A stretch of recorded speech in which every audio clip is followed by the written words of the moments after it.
A very good evening, everyone. Welcome to the free class organized by Destiny Star. जिज्ञासु जी से request कि लाल किताब के कुछ इफेक्टिव रेमेडीज सभी को सिखाए. ओवर टू जिज्ञासु जी.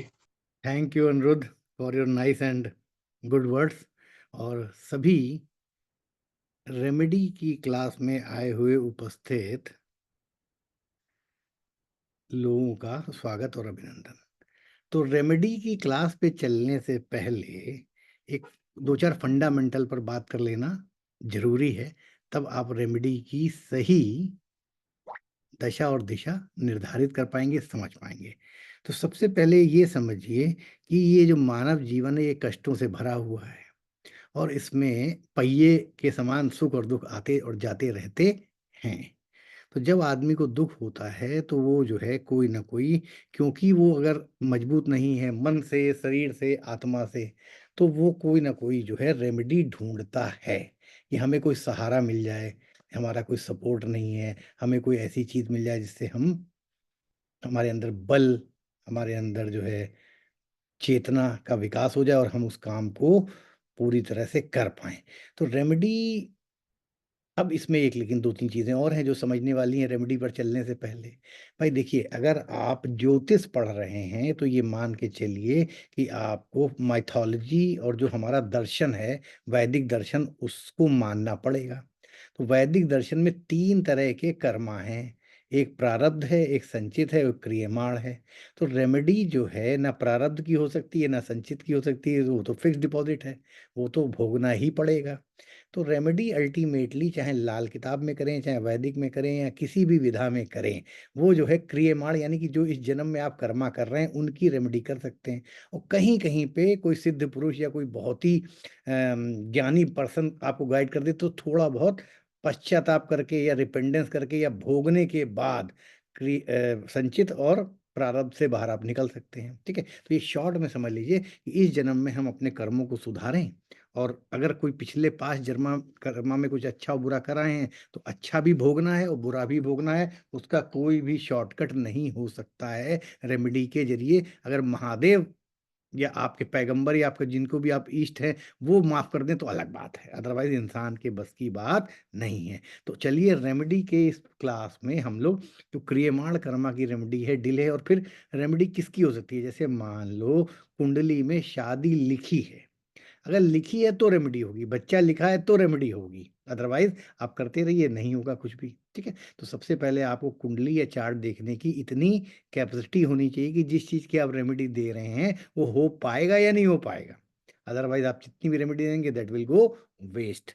तो चलिए धीरे-धीरे एनर्जी लेवल पे और प्लस आज की क्लास में हम हर रेमेडी के फंडामेंटल लॉजिक को भी समझने का प्रयास करेंगे, ठीक है? तो सबसे पहले जैसे एक बहुत आज कलयुग में एक बहुत ज्वलंतशील प्रश्न है शादी या रिलेशनशिप, ठीक है? तो शादी में अब कई तरह की प्रॉब्लम हो सकती हैं, शादी डिले हो सकती है, शादी अब देखिए सबसे पहले आप कारण जानने का प्रयास करिए कि भाई मेरे को मेरे मन का मैच नहीं मिल रहा है, ठीक है? ये एक प्रॉब्लम है शादी की। मैं करियर में इतना ज़्यादा व्यस्त रहा कि मैं ओवर एज हो गया, ये दूसरी तरह की प्रॉब्लम है। अब मेरे पास प्रॉपर रिश्ते नहीं आ रहे हैं जिस तरह के, ये तीसरी प्रॉब्लम है। लोग मुझे देखने आते हैं, मैं मिलता हूँ, मुझे या तो रिजेक्ट कर देते हैं, मैं उनको रिजेक्ट कर, तो शादी में भी there can be numerous number of problems. अगला पहलू इस पे विचारिए कि ज्योतिष शास्त्र में वो कोई भी विधा हो, लाल किताब हो, एनी हो, लाल किताब मेनली हम पढ़ा रहे हैं तो लाल, कोई भी ज्योतिष में शादी में हेल्पफुल कौन-कौन से प्लैनेट हैं, ठीक है? शादी का हाउस कौन-सा है? तो आपने 1 सेकंड में आप सबको पता है कि शादी का हाउस 7th है और शादी के लिए कारक जुपिटर होता है, ठीक है? वीनस भी होता है। तो जुपिटर क्यों होता है ये समझ लो। तो जुपिटर अपनी ब्लेसिंग देता है। तो कहते हैं ना जुपिटर की दृष्टि 7th हाउस पे पड़ जाए, 7th लॉर्ड पे पड़ जाए, ये तो वैदिक करनी है हमें, लेकिन लाल किताब में भी इसको कहीं न कहीं आज़माया गया है और इस्तेमाल किया गया है। तो अगर जुपिटर के पावर अगर कमज़ोर है, जुपिटर जो है मान लीजिए रुकावट बन रहा है, तो जुपिटर की पावर को बढ़ा के शादी की मैरिज में प्रॉस्पेक्ट्स या बनाए जा सकते हैं। आप सबने सुना है। तो जुपिटर को की ताकत को बढ़ाने के लिए हम क्या कर सकते हैं? जैसे बड़ा सिंपल सा एक इलाज है कि आप अपने नहाने के जल में हल्दी डाल के नहाएँ। तो जब आप हल्दी डाल के नहाते हैं, तो आप जुपिटर को फर्स्ट हाउस में एस्टैब्लिश कर लेते हैं, क्योंकि जब नहाने के पानी में आप पिसी हुई हल्दी डालेंगे और शरीर पे उसको उससे स्नान करेंगे, तो जुपिटर महाराज आपकी लग्न में स्थापित हो जाएँगे। वहाँ से वो 7वीं दृष्टि से 7th हाउस को देखेंगे। मन से, विश्वास से, श्रद्धा से, समर्पण से कुछ दिन तक ये करिए। कम से कम 42 40 से 43 डेज़ की मियाद होती है लाल किताब में। अगर आप नहाते हैं बिना नागा, ठीक है? तो आशा करिए कि जुपिटर महाराज जो कि शादी के कारक हैं, वो अपनी ब्लेसिंग 7th हाउस में, जुपिटर की दृष्टि अमृतमयी होती है, लाल किताब में भी लग्न से 7th में दृष्टि जाती है। तो यहाँ पर शादी के चांसेस अगर मान लो किसी कारण से डिले हो रहे हैं, तो बनने की पूर्ण संभावना है। दूसरा रेमेडी लाल किताब की रेमेडी नहीं है, वैदिक की रेमेडी, लेकिन लाल किताब में भी अलग-अलग तरह से यूज़ होती है। जैसे कि लाल हमारे वैदिक ज्योतिष में एक प्रमाण मिलता है कि रुक्मिणी ने जब शादी करने कृष्ण से शादी करने का विचार किया, तो उन्होंने कात्यायनी महामंत्र जाके पढ़ा देवी के मंदिर में, ठीक है? तो जो भी लड़कियों की ये मेनली स्पेशली लड़कियों गर्ल्स के लिए, क्योंकि लड़कों को तो चलो आज के समाज हमारा जिस तरह का वहाँ पे काम चल जाता है, लड़कियों के लिए ज़्यादा प्रॉब्लम आती है शादी को। ऐसा नहीं है कि लड़कों के लिए नहीं आती है। तो कात्यायनी महामंत्र जो है अपने आप में एक बहुत पावरफुल मंत्र है, और उसका रिज़ल्ट जो है हमारे पूर्व के इतिहास और पुराणों में और महाभारत में वर्णित है कि किस प्रकार रुक्मिणी ने कात्यायनी महामंत्र का जाप करके देवी के मंदिर में श्री कृष्ण को पाया। तो अगर आप जो है लाल किताब की रेमेडी भी बताई, ये भी तीसरी चीज़ ये समझिए कि आपने हमेशा सुना होगा, जैसे शोले पिक्चर आपने देखी थी, तो वहाँ हेमा मालिनी क्या बोलती है, इतने सोमवार शंकर भगवान की पूजा करने से अच्छा पति मिल जाता है। तो नॉर्मली आप देखो, जब भी लड़की की शादी नहीं होती, तो उसको 16 सोमवार शंकर भगवान का व्रत रखने के लिए बोला जाता है। क्यों? क्यों? क्योंकि शंकर भगवान और पार्वती के जोड़े को एक आइडियल जोड़ा माना जाता है जन्म-जन्म के साथी। तो अगर आपको इस जन्म का साथी नहीं मिल रहा है, पार्वती ने भी बड़ी तपस्या की थी शंकर भगवान को, हर जन्म में कभी उमा बनी, कभी पार्वती बनी, कभी सती बनी, अलग-अलग नामों से अलग-अलग कालों में शंकर भगवान को उन्होंने परिणय किया, उनसे विवाह किया है। तो अल्टीमेटली शादी का मैटर जो है वो पार्वती और शंकर भगवान के हाथ में रहता है। तो किसी भी प्रकार से अगर शंकर भगवान की pray to lord Shiva in any other form, that can also ignite or that can be a catalyst for the relationship which is not going to be not working, यानी मैरिज हो सकती है। और एक हम आपको अपनी परंपरा से लाल किताब का एक बहुत बढ़िया रेमेडी बता देते हैं। देखिए, नॉर्मली लाल किताब में, ये लाल किताब में भी है और कई जगह भी यूज़ हो सकती है। भी जिसके भी चार्ट में जिसकी शादी ना हो रही हो, 7th हाउस में जो भी राशि हो, ऑब्वियसली लाल किताब में तो तुला ही राशि होगी, लेकिन मान लो आपके 7th हाउस में वैदिक का चार्ट है, तो उसमें कोई राशि पड़ेगी, कोई भी राशि पड़ सकती है। तो जो राशि पड़ेगी उसका कोई ना कोई स्वामी होगा। जैसे मान लो कर्क राशि पड़ी, तो कर्क राशि का स्वामी चंद्रमा है, तो चंद्रमा का कलर सफ़ेद है। मान लो वहाँ पे जो है धनु राशि पड़ी 7th हाउस में, तो धनु राशि का स्वामी गुरु है, उसका कलर पीला है। मान लो शनि की राशि पड़ गई मकर या कुंभ, तो उसका स्वामी शनि है, उसका रंग काला है। तो आप 5 मुखी रुद्राक्ष,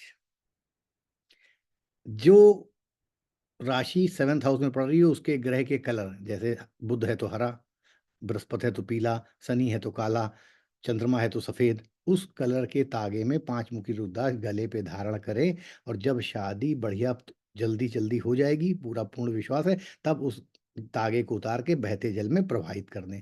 ये इतनी रेमेडी हमने आपको शादी के लिए बताई। इनमें से कोई भी श्रद्धा, मन, विश्वास, समर्पण से करिए। अगर कुंडली में शादी लिखी है, तो वो समय कहीं न कहीं तय होगी और जीवन आपका श्रेष्ठ होगा। ये बहुत ध्यान से इन चारों पाँचों जो भी रेमेडियाँ बताई हैं, इनको आप किसी को भी कर सकते हैं, ठीक है? उसी प्रकार एक बहुत बड़ा इश्यू आता है चाइल्डलेसनेस, ये बहुत अपने आप में प्रॉब्लम है। वैदिक में जाएँगे तो हर ग्रह के पाप प्रभाव में आने से या उसके श्राप से सुत का क्षय होता है। सुत का क्षय मतलब चाइल्ड का क्षय होना, यानी नुकसान होना या चाइल्ड ना होना या मिसकैरेज होना या अबॉर्शन होना, ठीक है? तो चाइल्डलेस के there are numerous number of combination. तो अभी हम कॉम्बिनेशन में तो आप चार्ट देख के पहले समझ लीजिए कि अगर 5th लॉर्ड 6, 8, 12 में गया है, या जैसे शादी का संतान का डोमेन भी जुपिटर के पास है, क्योंकि जुपिटर के पास बहुत सारे डोमेन हैं। क्यों? क्योंकि जुपिटर लाल किताब में 2nd का भी कारक है, 5th का भी कारक है, 11th का भी कारक है। It means Jupiter covers a lot of things in your life. ठीक है? तो अल्टीमेटली उसको भी देखना पड़ेगा। फिर हमें कभी-कभी संतान के लिए ये भी देखना पड़ता है कि कहीं मान लो वीनस नीच का है, बहुत खराब है, तो वीनस क्या है? वो हमारी प्रजनन क्षमता का रॉ मटेरियल है, like in the form of sperms and ovule. तो अगर स्पर्म्स और ओव्यूल वीनस में अगर बहुत कमजोरी है चार्ट में, तो इसका मतलब शादी तो हो, चाइल्ड क्यों नहीं हो पा रहा है? क्यों? क्योंकि स्पर्म्स या ओव्यूल में चाइल्ड फॉर्म करने की या रूप लेने की क्षमता नहीं है। तो आप सिर्फ ऐसा नहीं कि चाइल्डलेसनेस भी सिर्फ एक तरह से ठीक होगी। पहले तो आप चाइल्डलेसनेस, अगर किसी के बच्चा नहीं हो रहा है, तो पहले तो उसकी प्रॉब्लम को दोनों चार्ट से समझिए कि क्या इनमें शारीरिक प्रॉब्लम है, क्या इनके जो है वीनस में प्रॉब्लम है, क्या इनका जो है टाइम ऐसा नहीं हो पा रहा है कि चाँद की बात, ये जब भी प्रयास कर रहे हैं वो टाइम, क्या प्रॉब्लम किस वजह से हो रही है संतान में, पहले उसको जानने का या जैसे मान लीजिए चाइल्ड का प्लैनेट बहुत बिगड़ा हो, तो भी दिक्कत आएगी। तो ये सारी प्रॉब्लम को एनालिसिस करने के बाद तब आप आगे बढ़ेंगे उसको रेमेडी देने के लिए, ठीक है? तो जब रेमेडी देने की बात आती है तो आप समझ लो, लाल किताब इस बारे में बहुत ज़्यादा वो कहती है कि अगर आप जीवों का पालन करते हैं, यानी कि if you give your service to the animals और यू सर्व एनिमल्स। अब एनिमल्स में आप चाहे चींटियों को दें, चाहे पक्षियों को दें, चाहे गाय को दें, चाहे कुत्ते को दें। कुत्ते को देना एक बहुत बड़ी रेमेडी है। क्यों? क्योंकि कुत केतु जो है वो हमारे चार्ट में मेल संतान का कारक है। तो अगर आपको मान लो मेल संतान, फीमेल संतान की हम बात यहाँ पे नहीं करेंगे, लेकिन अगर आपको केतु को अच्छा कर ले जाते हैं, तो केतु को अच्छा करने के लिए कुत्ते को रोटी देना, टुकड़े देना, बिस्किट देना, ये अपने आप में एक अच्छी रेमेडी बताई गई है। तो केतु इज़ सन या में पुत्र पुत्र संतान है लाल किताब में, तो उसको स्ट्रॉन्ग करने से यू कैन, अगर कोई उसमें प्रॉब्लम आ रही है तो एक बात ये है कि आप जो है संतान होने के पूरे पूरे चांस आपके चार्ट में बनते हैं। और जानवरों की सेवा करना भी, उनकी ब्लेसिंग्स लेना भी इनडायरेक्टली, और स्पेशली काऊ। देखो मैं तुमको एक एग्जांपल बताता हूँ कि गाय का बड़ा महत्व है हमारे वैदिक धर्म में। 33 कोटि देवता उसमें वास करते हैं। 33 कोटि जब हम बोलते हैं तो they are not 33 crore, they are 33 type. Sanskrit में कोटि का नाम, कोटि का मतलब टाइप भी होता है। तो देर आर 33 टाइप्स ऑफ देवता इन अवर माइथोलॉजी, इन अवर सनातन धर्मा। तो जब गाय की सेवा आप करते हैं तो आपसे 33 टाइप के देवता खुश हो जाते हैं, और उनमें से कई देवताओं के पास संतान को ग्रांट करने का भी डोमेन है। राइट? तो आप गाय की सेवा करने से आपको इस you you will be blessed with a child. इसी प्रकार और समझ लीजिए, एक हम आपको और बहुत बढ़िया पॉइंट बता देते हैं, और इस पॉइंट से आप आशा, अगर मतलब भई अगर सारी चीज़ों में मन, विश्वास, समर्पण तो चाहिए ही चाहिए, ठीक है? पूर्ण विश्वास से अगर ये रेमेडी करेंगे तो विश्वास मानिए खाली नहीं जाएगी। एक बार जो है श्री कृष्ण की माता से एक किसी ने पूछा कि तुम्हें श्री कृष्ण रूपी संतान जो है किस प्रकार से प्राप्त हुई? तुमने ऐसा क्या किया जो भगवान ने स्वयं तुम्हारे घर में जन्म लिया? तो उन्होंने एक चीज़ कही थी, डॉक्यूमेंटेड है शास्त्रों में, कि मैंने आज तक अपने जीवन में कोई भी एकादशी का व्रत छोड़ा नहीं है। नॉर्मली साल में 24 एकादशी होती है, अगर अगर अधिक मास हो जाए तो बढ़ भी जाती हैं कभी-कभी, ठीक है? तो कभी-कभी महीने रिपीट भी हो जाते हैं, ठीक है? तो नॉर्मली अगर एकादशी जो है अगर आप करते हैं 24, तो ये जो है आपके लिए संतान, क्योंकि इसका एक डॉक्यूमेंटेशन उन्होंने ये जवाब दिया था, तो हम अपने शास्त्रों के हिसाब से अगर चलें, तो अगर एकादशी का व्रत करने पे, मतलब कहते हैं ना, एक श्रेष्ठ संतान आपके घर में जन्म लेती है। अब जब एकादशी की बात छिड़ी गई है, तो हम आपको इसमें एक चीज़ और समझा देते हैं। ये जो 24 दिन जो है फास्टिंग के होते हैं, बिना अन्न जल पिए एकादशी का व्रत जो करते हैं, इससे हमारे बॉडी के कैंसर सेल भी मर जाते हैं। मुस्लिम में यही 24 दिन के आसपास का रमज़ान होता है, 30 दिन का। तो जब वो 30 दिन एक टाइम फास्ट खा के फास्ट करते हैं, तो उनकी बॉडी पूरे साल भर के लिए रेडी हो जाती है। वो एक साथ कर लेते हैं, हम लोग हर महीने में 2 बार करके, महीने में 2 बार करके 24 दिन कर लेते हैं। तो ये जो है हर धर्म में ऐसी ही मिलती-जुलती चीज़ें तुम्हें मिलेंगी हमेशा। और ये जापान के एक साइंटिस्ट ने नोबेल पुरस्कार जीत लिया इसी बात पे, कि अगर आप 1 दिन, महीने में 2 दिन फास्टिंग करते हैं, या फिर पूरे साल में 1 बार कर लें, 1 महीने इसी तरह एक बार खा के रह लें। एक ही बार खाया जाता है एकादशी में भी, तो आप विश्वास मानिए पूरे साल के लिए आपके, लेकिन जो ईमानदारी से जो तरीका है वो तरीके से करिए। ये नहीं कि एसी में दिन भर सो रहे हैं, काम-वाम जो करना है वो भी थोड़ा बहुत करते रहिए, ये नहीं है। तो उसमें आपके जो बॉडी में जो शुगर लेवल होता है, जो कि जिसके कारण कैंसर के सेल्स जो हैं डेवलप होते हैं, वो कहीं न कहीं हद तक अपने आप ही डिस्ट्रॉय हो जाते हैं। एनीवे, ये कैंसर की रेमेडी लिख लो, अगर नहीं भी हमारे आज उसमें था तो याद आ गई है, तो मैंने कहा चलो इस पर डिस्कशन कर लें, ये बहुत ज़रूरी है। तो एकादशी बहुत इम्पोर्टेंट व्रत होता है, तरीका सीख लो उसका करने का, ठीक है? तो अगर महीने में 2 बार आप निर्जला मतलब एक टाइम खाना खा के जल पी के रहेंगे, तो 100% मान के चलो कि your cancer cell will eat themselves in your body and new cells will generate, क्योंकि शुगर बहुत बड़ा कारक है कैंसर सेल के डेवलप होने का। और कार्बोहाइड्रेट शुगर अगर आप कट कर देते हैं 24 घंटे के लिए, 18 घंटे के लिए, तो सेल्स अपने आप को ही खा डालते हैं कैंसर वाले, नोट कर लो। एनीवे, तो यहाँ पे अब एक चीज़ और लाल किताब के ज़रिए बता देते हैं, प्लैनेट के कारक को जोड़ के। लाल किताब में आपको सबको पता है कि अगर गणेश जी को दूर्वा और मोदक खिलाया जाए, तो भी संतान होती है भोग में। अब देखो दूर्वा क्या है? दूर्वा जो होती है, जो दूर्वा है, दैट रिप्रेजेंट केतु। और केतु जो है मेल संतान है, और जो मोदक है, मीठा लड्डू, दैट रिप्रेजेंट जुपिटर, मीठा लड्डू, ठीक है? तो यानी जुपिटर भी संतान का कारक है और केतु भी संतान का कारक है, और उसको हम गणेश जी को अर्पित करके जो भी विघ्न बाधाएँ और जो हमारी डिफ़िकल्टी हैं इस फ़ील्ड में, उनको डिस्ट्रॉय कर रहे हैं। तो लाल किताब में इनडायरेक्टली जब आप और डीप में कई लेवल में पढ़ेंगे, तो ये रेमेडी भी आपको दी हुई पंडित जी को किसी-किसी को नज़र आएगी। तो आपको करना क्या है, जब भी किसी प्रॉब्लम में फँसिए, तो सबसे पहले तो चार्ट में प्रॉमिस है या नहीं है, ये देख लीजिए, और प्रॉमिस के बाद जो रेमेडी भी आप कर रहे हैं, उस रेमेडी का संबंध जो है, जो चीज़ आप चाह रहे हैं, उससे होना चाहिए। जैसे हम क्या किसी को अर्पित कर रहे हैं, क्या चढ़ा रहे हैं, क्या कर रहे हैं, उसका तत्व या उसका एलिमेंट क्या है? जैसे हमने कहा कि दूर्वा चढ़ाई, तो दूर्वा जो है, घास जो है, वो केतु के डोमेन में आती है। दूर्वा जो गणेश जी की सूंड में लगाते हैं कभी-कभी, और मोदक मीठा है, अब आपको जुपिटर का टेस्ट पता है मीठा होता है, ठीक है? तो और जुपिटर जो है वो संतान कारक होता है, धन कारक होता है, जुपिटर बहुत सारी चीज़ों का कारक होता है। तो आप इस तरह से चीज़ों को रेमेडी खुद भी डिज़ाइन कर सकते हैं, और आने वाले दिनों में तो हम आपको पचासों रेमेडी बता देंगे, ठीक है? यहाँ पे तो खाली हम आपको एक-एक, 2-2 रेमेडी से, और अगर आप नहीं मतलब इतने से भी अगर आप ईमानदारी से इसमें काम करेंगे, तो आप अपने मन से बहुत सारी रेमेडी ढूँढ लेंगे। That is not the issue, बिल्कुल भी इश्यू नहीं है। ठीक है, उसी प्रकार देखिए, हेल्थ और वेल्थ और फाइनेंस के लिए बहुत सारे लोग आपके पास आते हैं। हम आपको तत्व के आधार पे ही रेमेडी बताने का प्रयास करते हैं।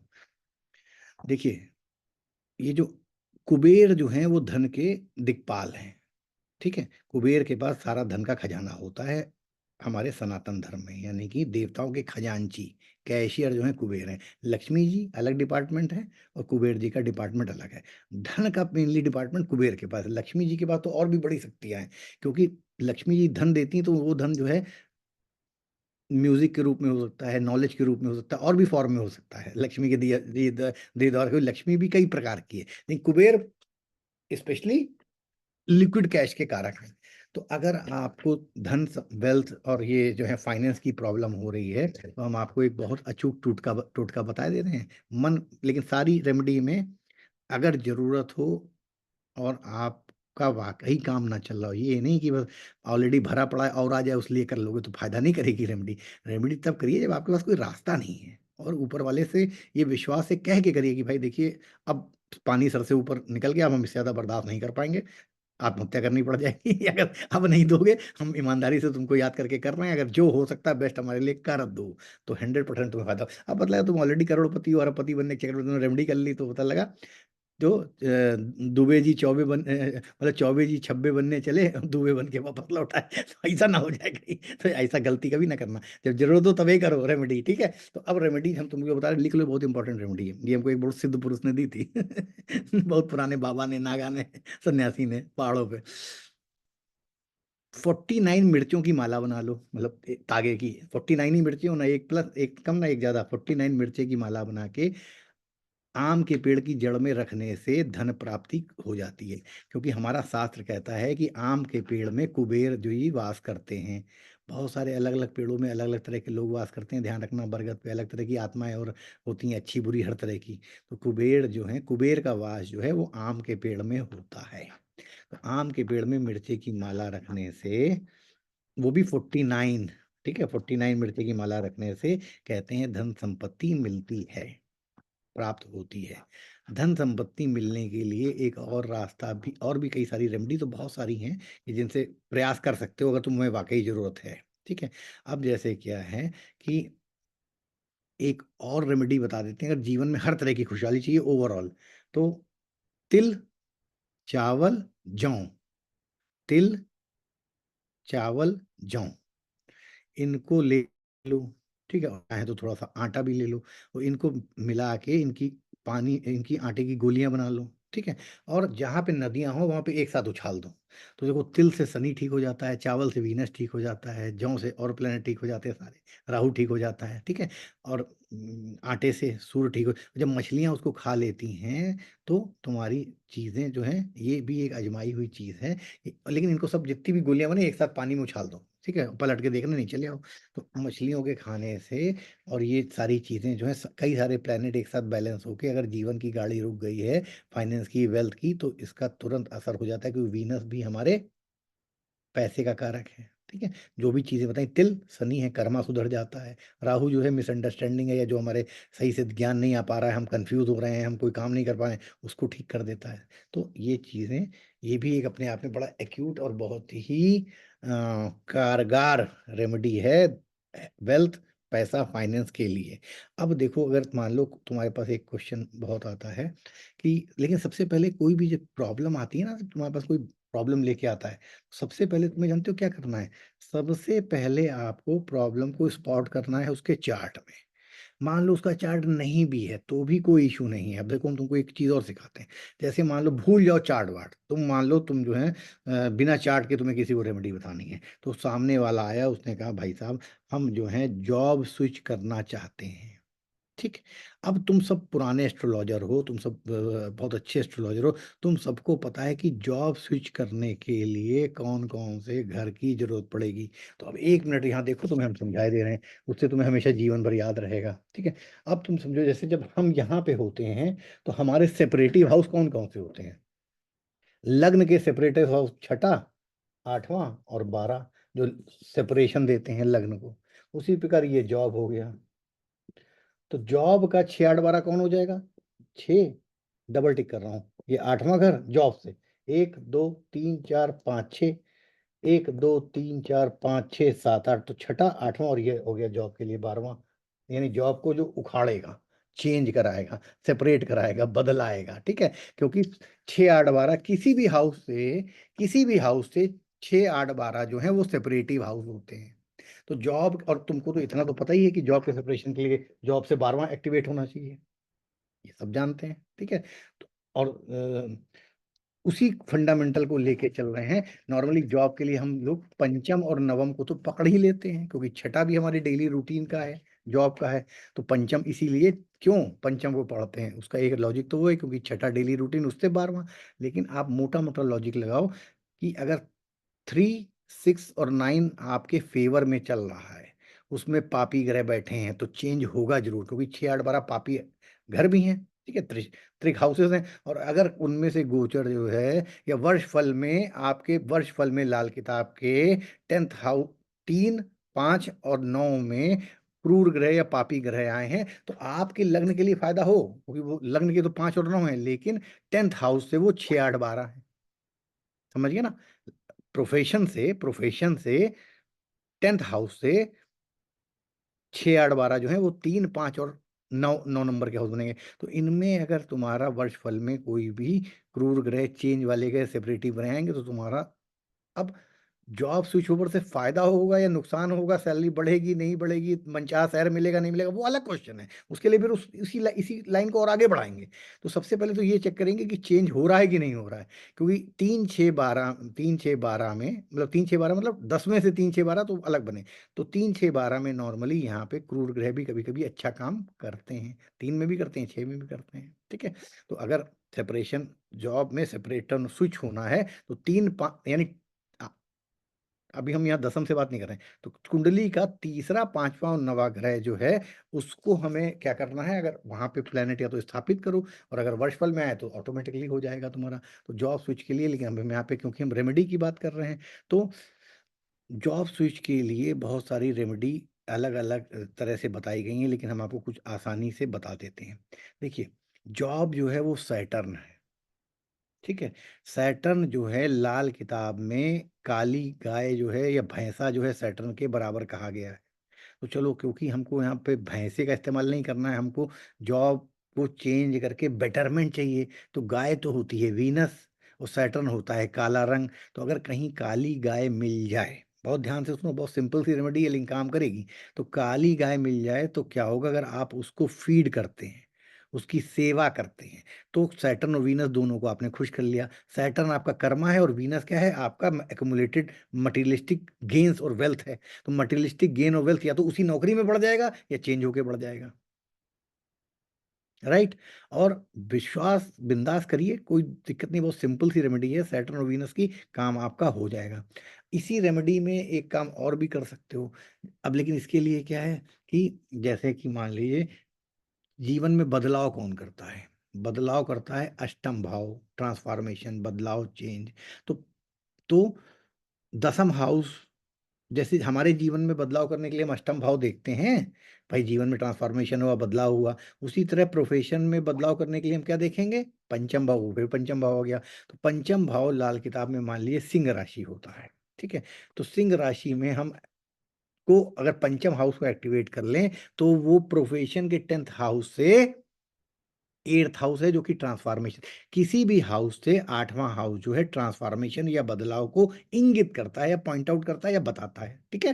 तो अब अगर प्रोफेशन में बदलाव करना है, ओवरऑल चेंज लाना है, ट्रांसफॉर्मेशन लाना है, तो आप प्रोफेशन से 8th हाउस कौन सा बना, 5th हाउस। 5th हाउस में बदलाव लाने के लिए या तो 5th हाउस को एक्टिवेट करें, या कोई फेवरेबल प्लैनेट जो आपको लगता है कि 8th हाउस में हमारे, और 8th हाउस मतलब दसम से 8th यानी 5th हाउस में हम स्थापित करेंगे, तो हमारा काम हो सकता है, चेंज हो सकता है। तो चेंज, बदलाव के लिए दुई स्वभाव ग्रह मरकरी बहुत रिस्पॉन्सिबल होता है, क्योंकि मरकरी ड्युअलिटी है ना, उसके मतलब चेंजेस, चेंजेस लाता है, और बहुत तेजी से चेंजेस लाता है। मंगल भी चेंजेस लाता है, क्योंकि मंगल भी फायरी एलिमेंट है, तेजी से, क्योंकि उसका एक्शन बहुत तेज है, तो एक्शन तेज करने के लिए मंगल। तो फिलहाल मरकरी पे चर्चा कर लेते हैं। तो मरकरी को जब आप स्थापित करेंगे 5th हाउस में, तो 5th हाउस जो है क्या बताता है, 5th हाउस जो है गवर्नमेंट के ऑफिस, गवर्नमेंट की बिल्डिंग। पंचम हाउस जो है वो जंगल भी बताता है, क्यों, क्योंकि शेर जो है जंगल का राजा होता है। तो जो लियो साइन की जो एरिया है, लियो साइन की जो ज्योग्राफिकल बाउंड्री है वो जंगल है। अब लियो साइन राजा का घर होता है, तो यानी कि government building, government offices, government की रेजिडेंशियल वाले बिल्डिंग्स, ये सारा जो है लियो यानी सिंह राशि के क्षेत्र में आता है। अब वहां पे अगर आपको बुद्ध को स्थापित करना है, तो आप सिंपली क्या करें, आप सोचिए, बुद्ध क्या क्या है, बुद्ध हरी सब्जियां हैं, बुद्ध हरे पेड़ है, बुद्ध गुब्बारे है, बुद्ध जो है जितनी भी बुद्ध की चीजें आप जानते हैं, बुद्ध बकरी है। अब बकरी लेंगे तो कोई खा जाएगा, मार के ले जाएगा अपने घर। तो कुछ ऐसा स्थापित करिए कि जहाँ पे फिर उसके बाद प्रोफेशन में आपके बदलाव या चेंज हो। या एक और आसान रास्ता है, 5th हाउस अगर हम अपनी बॉडी पार्ट में देखें तो हमारा सीना आता है, ये यहाँ तक। 5th हाउस हमारा अपर एब्डोमेन के आसपास है। अब यहाँ पे तो हम कोई बुद्ध की चीज नहीं इस्तेमाल कर सकते हैं, भाई थोड़ा नीचे लॉकेट बना के अपामार की जड़ बांध लें, या बुद्ध का कोई हरे तागे में, तो यहाँ पे बुद्ध स्थापित हो जाएगा। तो भाई थोड़ा नीचे ही लाना पड़ेगा, छाती से नीचे तक, जहाँ पे 5th हाउस होता है। तो एक तो ये रास्ता भी अपना सकते हैं। दूसरा, किसी भी गवर्नमेंट बिल्डिंग में या ऐसी जगह पे हम इससे कर क्या रहे हैं, हम दसम से अष्टम को एक्टिवेट कर रहे हैं, वो भी पॉजिटिवनेस में, निगेटिवनेस में नहीं कर रहे हैं, ठीक है, क्योंकि बदलाव हो, चेंज हो। बदलाव और चेंज के लिए जो है हम बुद्ध को कि वहां पे ड्युअलिटी आ जाए, तो हमें कुछ दूसरा ऑप्शन भी वहां पे मिल जाए। केतु से भी काम हो सकता है, क्योंकि केतु मोक्ष देता है, लेकिन उसमें एक प्रॉब्लम ये हो सकती है, वो आपको इस तरह से केतु को स्थापित करना हो कि अगर एक नौकरी छूटे तो दूसरी तुरंत मिल जाए, अदरवाइज काम नहीं बनेगा, ठीक है। तब केतु की कोई भी चीज पंचम भाव के जगहों पे या शरीर के हिस्से पे स्थापित करने से फायदा, जॉब में स्विच ओवर करने में आपको फायदा होगा बहुत आसानी से, ठीक है। तो ये चीज जो है बहुत छोटी, जब अगर आप उनकी किसी भी प्लेनेट की आप एनर्जी और उसकी वस्तुओं की चीजों को जब जान जाएंगे, तो things can be very easy. अब ये जितनी भी चिड़िया होती हैं, ये सब जो हैं, बर्ड्स जो होती हैं, ये सब जो है मरकरी के डोमेन में भी आती हैं। तो कहते हैं कि अगर आपको अपना जॉब स्विच ओवर करनी है, तो जो 7 प्रकार का अनाज होता है, ये लाल किताब की एकदम पेट रेमेडी है। 7 तरह के जो ग्रेन्स होते हैं, ये अगर पक्षियों को खिलाए जाएं, तो जो है आपकी सभी प्रकार की मनोकामनाएं पूर्ण होती हैं, जिसमें कि जॉब में स्विच ओवर करना भी एक है। यहाँ पे हम थोड़ा सा डिफर इसलिए करते हैं कि हम कभी भी कोई भी चीज़ एज इट इज़ नहीं मानते हैं। देखो एक चीज़ समझ लो, अगर तुमने ये काम शुरू कर दिया तो ये जो पक्षी होते हैं, ये जो जानवर होते हैं, इनकी बायोलॉजिकल क्लॉक बहुत स्ट्रांग होती है। तुमने अगर मान लो भैया 40 दिन 42 दिन 43 डेज तुमने जो है अनाज डाला 7 तरह का, तो फिर पक्षी जो है फिर आता रहेगा तुम्हारे पास उसी टाइम पे।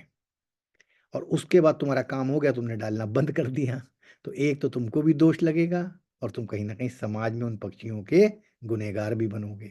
तो फिर ये मत करो कि हमारा काम हो गया तो फिर हम जो है तभी तक करेंगे जब तक हमारी। तो ये सब चीजें हमेशा कोई भी रेमेडी करते समय ध्यान रखो, क्योंकि किसी को तुमसे अब आसरा हो गया कि भाई ये जो है हमें रोज इतने बजे छत पे या बालकनी में अनाज डालते हैं। अगले दिन वो 43 डेज बाद वो आया, वहां पे मामला ठन गोपाल। अबे न अनाज न पानी, इन बेटा का मतलब निकल गया तो पहचानते नहीं, तो वो क्या कहेगा उसके दिल से, उस पक्षी के दिल से क्या निकलेगी, अबे बड़ा यार बेकार आदमी था, काम हो गया तो बेटा घुसराइट हो गया। तो फिर वो आह तुम्हें लगेगी। फिर तुम्हारा काम अगर बन भी गया है तो मान लो फिर तुम जो है बैक टू पवेलियन आ जाओगे। तो ये ना करना। ये मतलब हम अपने व्यक्तिगत रूप से तुम्हें बार बार समझा रहे हैं, क्योंकि कई लोग क्या होते हैं, भाई ठीक है अब तो काम हो गया हटाओ, लेकिन ना, कभी ना करना गलती। तो इसलिए पक्षियों के मामले में बहुत सावधानी रखना। इसीलिए अगर पक्षियों को जो लोग चारा डालते हैं, तो अगर जब कहीं जाते हैं शहर छोड़ के, तो या तो फिर भैया हाथ पैर जोड़ के मतलब पूरा वो करते हैं कि अब हम मजबूरी है, हम नहीं कर सकते हैं, तो अदरवाइज किसी को जिम्मेदारी दे के जाते हैं घर में अगल बगल में, भैया डाल जरूर देना जाना पक्षियों के लिए, ये कभी नहीं करना चाहिए, ठीक है। अब भाई कोई किसी की डेथ ही हो जाए, देखो तुम अभी हमें पीछे यूट्यूब में रील देख रहे थे कि एक मैया जो है गाय को रोज रोटी खिलाती थी, जब वो माता की डेथ हुई, गाय बेचारी शमशान यात्रा में उनके साथ गई पीछे पीछे तक। तो पक्षियों का मामला बड़ा मजबूत होता है, और इनकी इनकी जो है गुडविल और इनकी जो है बहुत बढ़िया लगती है, ठीक है। तो ये ध्यान रखना। और पंडित जी ने यही तो किया, उन्होंने रिश्तों को, जानवरों को ग्रहों से एसोसिएट करके रेमेडी बनाना में सिखाया है, ठीक है। तो अगर तुम उन, जैसे तुम्हें पता हो कि कौन से ग्रह से कौन सा जानवर है, कौन से ग्रह से कौन सा रिश्ता है, उसको भी ठीक कर लो। जैसे शनि क्या है, शनि लेबर है, ठीक है, सेवा करने वाला है। अब तुम पहली चीज समझो, लोग लोग जैसे करियर बेटरमेंट के लिए आ जाते हैं। अरे भाई एक चीज समझो, तुम रेमेडी तो पूछ रहे हो, लेकिन तुम पहले एक बेसिक फंडामेंटल बताओ। हमारा वैदिक सनातन धर्म एक बड़ी अच्छी लाइन कहता है, वो है सकल पदार्थ हैं जग माही। सकल मतलब सभी तरह के पदार्थ हैं इस दुनिया में, और कर्महीन नर पावत नहीं। और जो नर जो है, जो इंसान जो कर्महीन होता है वो पाता नहीं है। दुनिया में सब कुछ है, रुपया पैसा धन दौलत यौवन औरत दारू शराब, लेकिन जो कर्महीन है वो कैसे पाएगा, वो घर में बैठा रहेगा, जब कर्म ही नहीं करोगे तो कहाँ से मिलेगा। तो सकल पदार्थ हैं जगमाही और कर्महीन नर। तो सबसे पहले तो भैया अपना कर्म सुधारो, रेमेडी तो बात की बात है। जो देखो, जो असली असली चीज है वो हम तुम्हें बता दे रहे हैं, बाकी तुम समझो ना समझो तो तुम्हारे ऊपर है, डेक पे रेमेडी भी बता देंगे, लेकिन पहला सबसे पहली रेमेडी क्या है, पहले कर्मा करने की जज्बा तो लाओ। अब तुम कर्मा करना चाहे तो जादू छड़ी घूम जाओ, तुम सब कुछ हो जाए तुम्हें, तो नहीं होता ऐसा। इतना कम्पिटिटिव वर्ड है। किसी की करोड़ों अरबों में किस्मत बड़ी चमक गए, उसको मिल जाए वो अलग बात है, वो भी कहीं पिछले जन्म का उसका प्रारब्ध या संचित होगा तो मिल जाए, अदरवाइज बिना कर्म किए जल्दी नहीं मिलता, ठीक है। तो कहने का मतलब है कि अब जैसे मान लो करियर बेटरमेंट की बात आ गई, तो सबसे पहले हार्डवर्क है। अब मान लो हार्डवर्क भी कर रहे हो फिर भी नहीं मिल रहा है, तब तुम कहने के लायक होगी, देखो यार मेहनत कर रहे हैं 2 साल से, इतना रगड़ रहे हैं, इतने चैलेंजेस लिमिटेशन चल, लेकिन भगवान तुम ये सुन नहीं रहे हो। अब हम रेमेडी कर रहे हैं, उसको सुन लो, हमारी ठीक करो। तो यहाँ पे सबसे बड़ी बात है। तब यहाँ पर भी जब भी शनि की बात आएगी, तो हमेशा काली गाय गाय लाल किताब में, क्योंकि ब्लैक कलर शनि का है और गाय वीनस है, इनके कॉम्बिनेशन से रेमेडी बनती है करियर बेटरमेंट के लिए। यहाँ पर भी तुम किसी भी तरह उसको टुकड़ा नहीं, पहले पहले देखो ये सारी चीजें हमारे घर के डेली के रूटीन में इनबिडेड थी। हमारे वहाँ की फीमेल जो है, गाय के लिए, कुत्ते के लिए, कौवे के लिए पहला कौर सबका सबका फिक्स है। जैसे इवन अनाज में, जब अनाज कटता तो किसका कितना कौन सा हिस्सा छोड़ दिया जाता था कि जमीन से इतने ऊंचे काटो तो ये वाले जानवर खाएंगे, ये इनको दिया जाएगा अनाज निकाल के, जमींदार। सब कुछ एकदम तरीके से प्रकृति में हर चीज के लिए छोड़ा जाता था। अब हम लोगों ने वो सब छोड़ना बंद कर दिया है, तो हमें तभी हम लोग को अभी देखो इतनी प्रॉब्लम फेस करनी पड़ती है। अब रुपया पैसा धन दौलत चमक धमक सब कुछ हो, लेकिन क्वालिटी ऑफ लाइफ धीरे धीरे खत्म होती जा रही है। पैसे होने के बाद भी दिमाग में टेंशन है। सुख किसके पास है? पैसा हो सकता है, गाड़ी घोड़ा मकान टीवी सब कुछ, लेकिन ये बताओ, जो एक जीवन जी चेहरे पे जो एक चमक है, जो हंसी है, ये जो चेहरे पे जो लावण है, वो हम किसी को देखते नहीं है। करोड़पति का भी मुंह लटका हुआ है, और एक सड़क पे तुम चलो, तुम देखो किसी के भी चेहरे पे तुम्हें चमक नहीं दिखेगी। सब आदमी लगेगा बेजार है अपनी जिंदगी से, बोझ ढो रहा है। एटलीस्ट हिंदुस्तान में, यूएस वीएस में चले जाओ, क्या वहां तो चेहरे कुछ चमकदार कुछ अच्छे दिखते हैं। यहाँ तुम्हें इंडिया में तुम स्टेशन पे खड़े हो जाओ, शांति से बेंच पे बैठ जाओ और आते जाते हर आदमी का चेहरा वॉच करो कि इसके चेहरे पे कितनी, सबके परेशानी की लकीरें हैं, सब भाग रहे हैं, सब दौड़, क्या जिंदगी जी रहे हैं हम लोग। अगर यही जिंदगी जीने आप ईमानदारी से सोचो, तुम आज कल घर से सब लोग निकल के देखना और आते जाते लोगों को देखना, तुम्हें 95% लोग चेहरे पे सिकन होगी, परेशानी होगी, हापाधापी में लगे रहेंगे। ये जिंदगी जी रहे हैं हम लोग।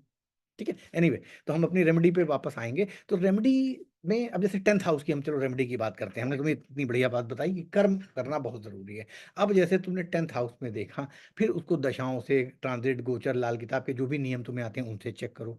मान लो चार्ट है ना, कुछ नहीं है सामने का, भैया हमारी हमको जो है हमें काम नौकरी नहीं मिल रही है, तो नौकरी जो है वो छठे हाउस का डोमेन है, सैटर्न का डोमेन है। तो तुम क्या करो, सैटर्न और छठे हाउस को या तो उसके ठीक कर लो। ठीक है, तो छठे हाउस को ठीक करने के लिए लाल किताब क्या कहती है, मामा के वहां से कुछ ले आओ।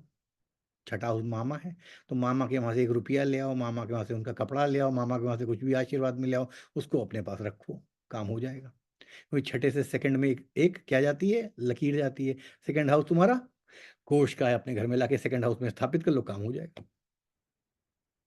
ठीक है, तो पहले लाल किताब में जो भी कुछ तुमने पढ़ा है, जितना भी पढ़ा, मैं ये कहते सब तो नहीं पढ़ पाओगे, लेकिन जो पढ़ा है उसको सही से इस्तेमाल करना सीखो। शनि की बहुत सारी रेमेडी हैं, लेकिन हमारा जो बेस्ट मानना है शनि की रेमेडी के लिए आपको क्या करना चाहिए। शनि की रेमेडी के लिए आपको, जितने भी एजेड लोग हैं जो शनि हैं, 60-70 साल वाले सब शनि हो जाते हैं, उनको अगर आप चलने की स्टिक देते हैं, यानी कि आप उनको छड़ी दें, ज़्यादा पैसा हो तो आप उनको कोई अपाहिज है तो उसको बैसाखी दें, व्हील चेयर दें, लेकिन नहीं कुछ है तो 70-100-50 रुपए की जो वॉकिंग स्टिक आती है वही ले आएं। कोई भी लेडी है जिसकी एज ज़्यादा है, कोई बुजुर्ग है उसकी एज ज़्यादा है, उसको सपोर्ट दें। लकड़ी का जो वॉकिंग स्टिक होती है, जब आप उसका सपोर्ट उसको देते हैं, तो आप कहीं ना कहीं अपने कर्मा में सपोर्ट इंटर्न आपको मिलता है। ठीक है, तो अब आपका शनि, क्योंकि शनि को आपने दिया, तो शनि कर्मा को रिप्रेजेंट करता है, प्रोफेशन को रिप्रेजेंट करता है, तो आपको आपके करियर में, आपके प्रोफेशन में, प्लस आपके कर्मा में सपोर्ट मिलेगा, उसकी उसकी दिल से निकली हुई गुड विशेस से।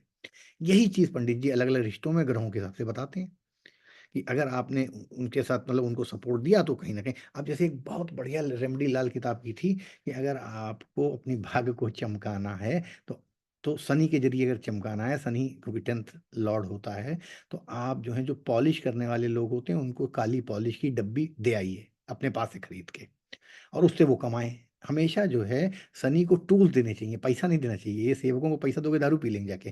ठीक है, तो इनको हमेशा सामान दो, सामान से कमाएं और खर्चा करें। ठीक है, कभी भी शनि को नॉर्मली अगर तुमने कैश पकड़ा दिया तब तो गया काम तुम्हारा, तब तो तुम मान लो कोई 90% जो है रात को शराब पीते हैं, ठीक है, या कोई नशा करेंगे, तो तुम्हारा पैसा गलत कामों में जाएगा, उससे तुम्हें दोष लगेगा। इनको तुम जैसे मान लो कोई माली है तो उसको औजार दे दो, कोई लेबर है तो कोई मिस्त्री है तो उसको उसके तो औजार, मतलब उनको इस काबिल बनाओ कि वो उस चीज से, तुम्हारी दी हुई चीज से पैसा कमाएं। ठीक है, तो जब आप काली पॉलिश की डब्बी दे आते हो, ये सब शनि सेवा करने वाले सब शनि को रिप्रेजेंट करते हैं, चाहे मोची हो चाहे कोई, तो वो जितना दूसरों का जूता चमकाएगा तुम्हारी दी हुई पॉलिश से, उतनी तुम्हारी किस्मत चमक जाएगी। करके देख लो, ना विश्वास हो तो लेकिन पैसे नहीं देने, खरीद के दो। ठीक है, उसी प्रकार बहुत सारे देखो, लेकिन ये तुम लोग रेमेडी, जरूरी नहीं है कि तुम रेमेडी रटो, लाल किताब की रेमेडी बनाओ, और इस विश्वास से बनाओ कि तुमको जब ग्रह का तत्व पता है, तो हम जब उस तत्व को उस ग्रह से इन्फ्यूज कर रहे हैं तो रिजल्ट कैसे खराब जाएगा, धमाका नहीं होगा। जैसे बचपन में जब केमिस्ट्री लैब में काम करते थे, तो अगर केमिकल के बारे में जानते हो तब तो तुम्हें पता है किसको किससे मिलाना है, किसको किससे नहीं मिलाना है। तो लाल किताब वही चीज है, अगर तुम्हें पता है किसको किस चीज से मिला के क्या बना लेना है तो बना ले जाओगे, और जरा सा चूक गए अगर ऐसे वैसे मिला दिया तो धमाका हो जाएगा वही लैब में लाल किताब की लैब में। ठीक है, जीवन में किसी के भी, तुम्हारे भी और जिसके लिए कर रहे हो उसके भी। तो ये सब ध्यान रखने वाली बात है, इतना हल्का नहीं में लेना कि जो भी उठाया बस जो समझ में आया उठा कर दिया। एक बार ठंडे दिमाग से सोच लो कि जो तुमने पढ़ा है या जो भी तुम्हें पता है, उससे इसकी रेमेडी हो पाएगी या नहीं हो पाएगी, कर दो। और बाकी फिर ऊपर वाले पे छोड़ के, तुम करने वाले कोई हो नहीं, तुमसे तो कोई ना कोई करवा ही रहा है ऊपर वाला, तो कह दो ऊपर वाले जितना तुमने हमें सिखाया उस हिसाब से हम इसका भला कर रहे हैं, लाज रखना, हमारी बात खत्म। ठीक है, डॉक्टर विक्रम सिंह, लास्ट में हम आपका क्लास क्वेश्चन लेंगे, अभी बीच में इन बिटवीन नहीं ले पाएंगे। ठीक है, तो डोंट वरी, बाकी आप नोट करके रख लो, that is not the issue. तो छोटी छोटी चीजें हैं, अगर इनका जो है इम्पैक्ट जो है आपको करियर पर कहीं पर भी बहुत अच्छी जगह पे अगर आप ध्यान से देखोगे तो मिलेगा। अब एक बात होता है, नेक्स्ट एक क्वेश्चन आता है, बहुत ज्वलंत क्वेश्चन है, वो है आप ज्वलंत क्वेश्चन में है फॉरेन सेटलमेंट। अब देखो, फॉरेन सेटलमेंट के लिए पहले मोटा माटी समझो। चंद्रमा मान लो 12वें में है, तो चंद्रमा हमारा फोर्थ हाउस का लॉर्ड होता है लाल किताब में, यानी गाड़ी घोड़ा भूमि वाहन मकान।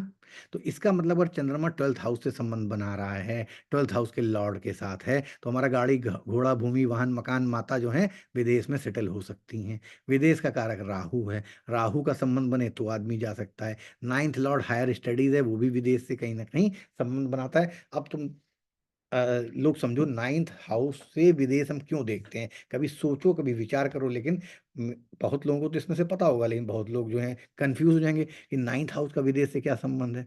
लेकिन अगर थोड़ा सा दिमाग यूज करोगे तो नाइन्थ हाउस से विदेश का संबंध तुम्हें समझ में आ जाएगा। तुम सबको इतना तो पता है ना कि 12th हाउस जो होता है वो जो है विदेश होता है, फॉरेन, एफ फॉरेन। तो फॉरेन में, फॉरेन है तो फॉरेन का, जैसे मान लो हम ये हैं, मान लो मैं ये हूं, तो मेरा कर्मा कहाँ से देखते हो, मेरा कर्मा 10th हाउस से देखते हो। ठीक है, 10th हाउस, हम जो कर्मा करेंगे वो 10th हाउस से करेंगे। तो फॉरेन का कर्मा कहाँ से होगा, 1 2 3 4 5 6 7 8 9 10। फॉरेन से 12वें हाउस से 10वां हाउस कौन सा होता है, 9th हाउस होता है। तो फॉरेन का कर्मा यहाँ से देखा जाएगा। इसलिए 9th हाउस का प्लेनेट भी फॉरेन जाने में बहुत रिस्पॉन्सिबल होता है। ठीक है, तो यानी कि लाल किताब में 9th हाउस में अगर कोई प्लेनेट बैठा है, कहाँ बैठा है, कैसा बैठा है, इससे भी फॉरेन की जानकारी आपको मिलेगी। तो 9th हाउस के लिए पहले तो, सबसे पहले रेमेडी तो सबसे सेकेंडरी आखिरी बात है, पहले ये तो समझो रेमेडी करनी किसकी है। ठीक है, यही नहीं पता है अगर उल्टी सीधी चीज की रेमेडी करते रहोगे। तो 9th हाउस फॉरेन का हाउस है। ठीक है, लाल किताब में और भी फंडामेंटल थोड़े से और जगह पे 8th हाउस से भी वो देख लेते हैं फॉरेन को। ठीक है, क्यों, क्योंकि 8th हाउस क्या है, 9th हाउस का भाग है, 12वें का भाग स्थान है ना 8th हाउस। फॉरेन का भाग कहाँ है, 8th हाउस में। फॉरेन का कर्म कहाँ है, 9th हाउस में। जोड़ो, 12th हाउस से गिनती शुरू करो। 12th हाउस से जो है 9th हाउस, 8th हाउस जो है वो 9th स्थान पे पड़ेगा। तो यानी कि फॉरेन का भाग है 8th हाउस। तो अलग अलग फिलॉसफी तरीके यूज करके भाई, अगर किसी का मान लो 8th लॉर्ड और 12th लॉर्ड साथ में बैठे हो, तो इसका मतलब उसका भाग और विदेश साथ में होगा, जुड़ गया। फॉरेन और भाग, सिंपल, 8th का लॉर्ड और 12th का लॉर्ड। 12th अगर मान लो फॉरेन है, या जैसे मान लो किसी का दूसरी तरह से समझ लो, 8th लॉर्ड अकल्ट है, तो 8th लॉर्ड से 12th लॉर्ड क्या है, पंचम, यानी उसकी क्रिएटिविटी, विद्या, यानी अकल्ट की विद्या। तो अगर अकल्ट में कोई बहुत विद्यावान इंसान है तो उसका 8th और 12th लॉर्ड कनेक्ट होगा। चाहे इधर से पकड़ो चाहे उधर से पकड़ो, तुम्हें इवेंट निकल के आएगा। तो पहले इवेंट को भी स्पॉट कर देखो, जब तक तुम इवेंट स्पॉट करना तुम्हें नहीं आएगा, तुम रेमेडी कैसे बता पाओ। वो तो अंधेरे में तीर चलाने वाली बात है, ट्रायल एंड एरर। अबे लग गई तो ठीक है, नहीं तो कोई बात नहीं, कह देंगे तुम्हारी किस्मत खराब है, तुमने ठीक से की नहीं होगी। भाई जब रेमेडी नहीं लगती है तो तुम क्या करते हो, अबे तुमने ठीक से की नहीं होगी, हमने तो बताई थी, तुम कर नहीं पाए लगता है ठीक से, तुम भूल गए होगे बीच में। क्यों, क्योंकि तुम्हारे पास तब स्किपिंग टेंडेंसी आती है। लेकिन ठोक के बोलो, जब अगर बात अगर आते आए तो फिर उसमें फिर इफेंट बर्डन नहीं है। तो पहले सबसे तुमने ये विचार करो, तुम रेमेडी करा किस लिए, किस चीज के लिए हो, सामने वाले की प्रॉब्लम क्या है, उस प्रॉब्लम को तुम पकड़ते कैसे हो चार्ट में। सारा खेल है कि रेमेडी, भाई अगर इलाज, बीमारी ठीक से पकड़ में आ जाएगी तभी तो इलाज बढ़िया होगा। मतलब बीमारी ही नहीं पकड़ पा रहे तुम्हें तो, क्योंकि तुम फेमस हो गए हो, तुमने अपना इकोसिस्टम बना लिया है ऑनलाइन में प्लेटफॉर्म पे, तो तुम जो बोल दे रहे हो लोग मान ले रहे हैं, तो वो नहीं चलता है ज्योतिष में। ठीक है, तो सबसे पहले you have to spot the problem. तो हम यहाँ पे प्रॉब्लम कर रहे थे, जैसे फॉरेन सेटलमेंट। तो फॉरेन सेटलमेंट के लिए, विदेश में सेटलमेंट के लिए कहीं ना कहीं आपको चंद्रमा या जो है 4th हाउस का लॉर्ड, 4th हाउस का संबंध 12th हाउस से जब आप स्ट्रांगली बनाएंगे, लग्न का संबंध बनाएंगे, लग्नेश नॉर्मली हमारे लाल किताब में तो मंगल ही होता है। ठीक है, अब जैसे मान लीजिए आप एजुकेशन के लिए विदेश जा रहे हैं, तो एजुकेशन के लिए अगर विदेश में सेटल होना चाहते हैं तो मरकरी को 12वें में स्थापित करिए। नौकरी के लिए विदेश जा रहे हैं तो शनि को 12वें हाउस से मजबूत संबंध बनाइए। ठीक है, अब आप किसी अंग्रेजन से शादी करके विदेश सेटलमेंट होने के चक्कर में, तो वीनस और गुरु को 12वें हाउस में स्थापित करिए, उसके जरिए पहुंच जाइए। भाई पहले तो आप अपना जरिया तो ढूंढिए, किस जरिए से आप विदेश में घुसेंगे, एंट्री लेंगे। वो 50 तरीके हैं उसके। अब आप आप जो है डंकी मार के जाना चाहते हैं, तो डंकी मारना मतलब राहु, तो फिर आप राहु की जुगाड़ लगाइए 12th हाउस में बैठ, तो डंकी मार के जाइए। ठीक है, तो यहाँ पे पहले तो देखिए हम सिर्फ एक कौवा कान ले गया, हमें अपना कान नहीं देखने लगते हैं कि अरे कौवा कान ले गया, तुम देखिए अरे सही में कहीं ले तो नहीं गया हमारा कान। अरे पहले समझो तो खेल हो क्या रहा है तुम किसी के जीवन में, वो किस चीज के लिए जाना चाह रहा है विदेश। चलो वो पहले कह रहा है भाई साहब हम वहां जाके पढ़ाई करेंगे, फिर नौकरी करेंगे, फिर मकान बनवा लेंगे। 3 गोल हो गए उसके अगले 3 साल में। अब इनको सिस्टमैटिकली देखिए कहाँ पे अड़ंगा आ रहा है। वीजा की प्रॉब्लम आ रही है, क्या आ रही है, वहां पे स्पॉन्सरशिप नहीं मिल रही है, वहां पे पीआर नहीं मिल रहा है। उस चीजों को और उस प्रॉब्लम में जो प्लेनेट इन्वॉल्व होता है उसको स्पॉट करिए। और अगर वो कमजोर है, बढ़िया नहीं है, आने वाले समय में डिच कर सकता है, तो उसकी रेमेडी करिए, पावर बढ़ाइए या उसको हटाइए या कोई मान लो, तब तो है कि आप रेमेडी कर पाओगे, अदरवाइज क्या फायदा है, नहीं कर पाओगे। तो हम यहाँ पे अल्टीमेटली सिंपल फॉरेन सेटलमेंट की बात करते हैं। तो फॉरेन सेटलमेंट की रेमेडी क्या है, बड़ा एक सिंपल, वैसे अगर वैदिक में करनी हो तो 1 सेकंड का काम है, हम 1 सेकंड में बता दें, लाल किताब में बता दें भाई। एक सिंपल सी चौपाई है, प्रवसी नगर कीजिए सब काजा, हृदय राख कौशलपुर राजा। दिन भर में जो है 100-200 बार बोल लो, तुम्हारा काम हो जाएगा। हनुमान जी जब एंटर करे थे शहर के अंदर, तो यही तो एक चौपाई बोले थे कि हम कहीं पर भी जाएं, वहां पे लंका में जाए, चाहे जहाँ जाए, सब कुछ हमारा बढ़िया हो, किसी भी नई जगह पे जाके सेटलमेंट हो जाए। प्रभ नगर कीजिए सब काजा, हृदय राख कौशलपुर राजा। बस दिन भर में जो है 2-4 माला जहाँ फेरोगे, काम तुम्हारा ऑटोमेटिकली बनने लगेगा, पहली चीज। अब फॉरेन सेटलमेंट के लिए बहुत जरूरी है कि लग्न का जिस पर्पस से आप जा रहे हो, उस पर्पस को 12वें हाउस में स्टैब्लिश करो। 12वां हाउस नॉर्मली हमारे घर की छत भी होता है। छत अगर नहीं भी होता तो 12वें हाउस में जुपिटर कारक होता है, जुपिटर की अपनी राशि होती है, तो जुपिटर को बल देने से भी काम बन जाएगा। 12वां हाउस मीन राशि होता है, मछलियों के थ्रू भी रेमेडी हो सकती है, यानी 12 मछली तुम प्लास्टिक की टांग लो अपने वर्क प्लेस पे, पहुंच जाओगे फॉरेन। एनर्जी हमने 12वें हाउस को जागृत कर दिया। 12 मछली प्लास्टिक की हो चाहे 6-6 करके टांग लो, कुछ दो होती ना इधर और एक दूसरे में फंसी हुई, 6-6 मछली प्लास्टिक की 2 लाइनों में टांग लो, 12th हाउस एक्टिवेट हो जाएगा अपनी वर्क टेबल पे के आसपास, करके देख लेना। और हमने तुम्हें लॉजिक समझा दिया, हमने तुम्हारी मीन राशि 12वें हाउस को एक्टिवेट कर दिया, तुरंत खींचेगा तुम्हें अपनी तरफ, अगर चार्ट में कॉम्बिनेशन है, बहुत कमजोरी नहीं है तो, राइट।